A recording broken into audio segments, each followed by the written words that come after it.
If you're between the ages of 35 and 50, here's a question for you. Is this the life you want, or is this just a life that was kind of given to you? See, a lot of men wake up at like 42 and they realize they're living a life that they would never have chosen, and they don't know how they got here. Something feels off. And that same pattern comes up with all men between like 35 and 50. It's called identity foreclosure. You committed to a life path without ever exploring any alternatives, and you picked a direction early on, and you got some validation from your peers, and you kept moving, and you never stopped to ask yourself, is this really me? You know, your dad did this, so you did this, or your family valued this, so you valued this, and you stayed in that groove, you know, your whole life. You graduated, you went to university, or maybe you got into a trade and you started a family, you made some money, you provided. But then your career stalls or the roles shift and you start to think, who am I without this job?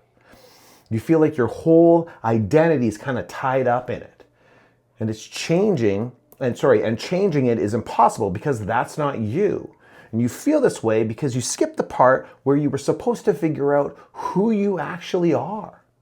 So try this. Imagine it's your 80th birthday and everyone you know is giving speeches about you, right? What would make you proud of yourself to hear them say? And then look back at your last week or so in your life and think, like, do you see the person that they're giving the speeches about? And if not, that's okay. That's lots of us. But treat this like that signal that you've been waiting for. Gather some evidence, look around, figure out where those changes are needed.